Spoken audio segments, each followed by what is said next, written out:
mbokk ñu ngi leen di nuyu amaan mbégte lool di kàtt yéen ci xibaaru météo yi fi ñuy tàmbale mooy tàngaay yu nga xam tar na lool fan yi ci digg réew mi ak penku réew mi tàngaay boo xam ne dañ ko gën a ràññale ci bëccëg bi loolu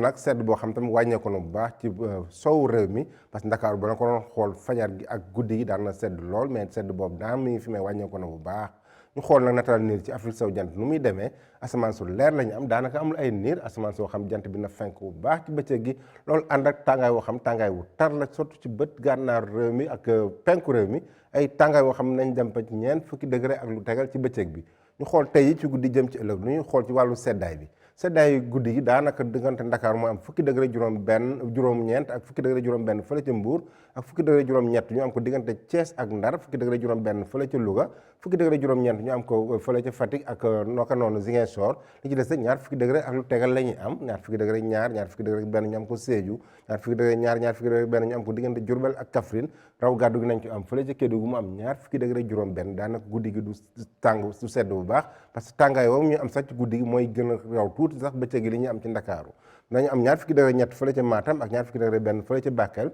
ñu dem nag ci bëccëgu talaata gi nu muy demee ci wàllu tàngoor wi dina fës lool ci digg réew mi Ndakaar daal mooy am lu yées fanweer degré ndax Ndakaar na am ñaar fukki degré juróom benn ñaar fukki degré juróom ñeent ñu am ko fële ca Mbuur fanweer degré benn ñu am ko juróom ñu am ko Thiès bu ñu demee ba ca Ndar na am fanweer degré juróom ñu am ko fële ca Louga fanweer degré juróom ñett ñu am ko Ziguinchor ñeent fukki degré ñu commencé di ko am diggante Kaolack ak Sédhiou ñeent fukki degré benn ñu am ko Kaffrine ñeent fukki degré benn tamit Linguère bu ñu demee ba ca fële ca Matam na am ñeent fukki degré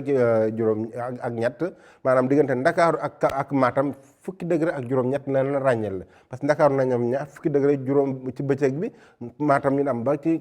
ñeent fukki degré ak ñett loolu dina tàng lool ci bëccëg gi ñeent fukki degré ñaar ñu am ko Bakel ñeent fukki degré benn ñu am ko Tambacounda naka noonu ñu am ko Kédougou ak asamaan soo xam pareen say mu am ay niir pareen say tam jant bi fenk bu baax donc mbokk yi bu ñu ko tënkee tàngaay yu fës ñu ngi ko commencé am ci digg réew mi surtout ak ci penku réew mi ñeent fukki degré ñett ñu am ko diggante Matam ak Bakel foofu na tàng lool ci bëccëg gi Dakar nag sedd bi desandi na fi ba tey parce que bëccëg bi daanaka ñaar fukki degré juróom la ñuy am fële ca Mbuur ñu am ñaar fukki degré juróom ñett loolu nag ànd naag seddaay guddi bi nga xam ne commencé na wàññeeku bu baax donc mbokk yi loolu la ñu leen tey bu leen fàtte dem suñu site yi pour ay xibaar yoo xam ne nañ gën a ràññale ñu ngi leen dox dig daje ba suba ak jàmm wasalaam